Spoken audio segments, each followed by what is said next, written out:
Hello students, आज हम कक्षा 10वीं के विज्ञान और प्रौद्योगिकी भाग 2 में हमारा लेसन चल रहा है आपदा प्रबंधन। हम स्वाध्याय के प्रश्न देख रहे हैं। आज इस वीडियो में हम लोग क्वेश्चन नंबर 3 देखेंगे।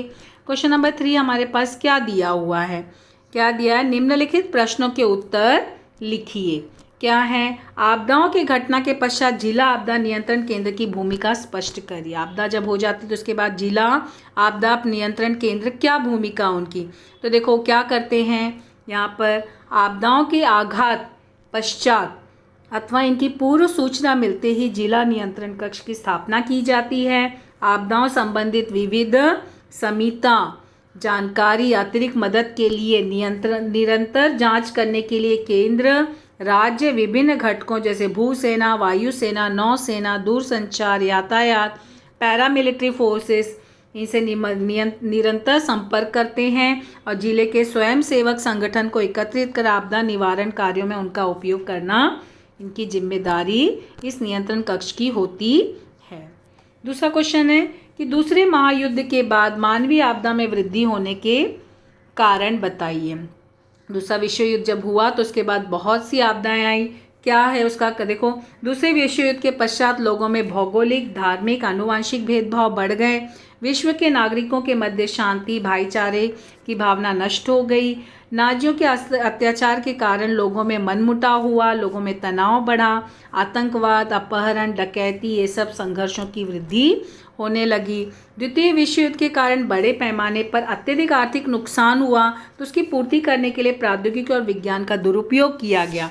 दूसरे विश्व युद्ध के अंत में परमाणु बम का प्रयोग किया गया तो परमाणु बम के विस्फोट के कारण विश्व भर के नागरिकों को स्वास्थ्य का बुरा प्रभाव पड़ा। सामाजिक विषमता, आर्थिक विषमता और आनुवंशिक धार्मिक भेदभाव जैसी समस्याएं बढ़ गईं। लोगों के बीच में अशांति का वातावरण निर्मित हो गया।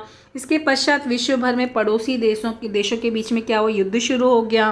विभिन्न भौगोलिक सीमाएं बदल गईं और फिर लोगों में असुरक्षा की भावना निर्मित हो गई और मानव निर्मित आपदा की वृद्धि हो गई। फिर यहाँ पे ई आपदा प्रबंधन के उद्देश्य ये कट है, इसको नहीं करना है। प्रथमोपचार का प्रशिक्षण लेना क्यों आवश्यक है, इसका आंसर देखेंगे। तो यहाँ पे देखो, आपातकालीन परिस्थिति में आपदाग्रस्त का वहन करने के लिए झूला पद्धति, पीठ पर लेना, हाथों की बैठक ऐसी विविध पद्धतियों का उपयोग लाया जाता है। आपदाग्रस्त की शारीरिक स्थिति कैसी है उसके अनुसार विविध पद्धतियां निश्चित की जाती हैं। दैनिक जीवन में हमें छोटी बड़ी आपदाओं का सामना करना पड़ता है।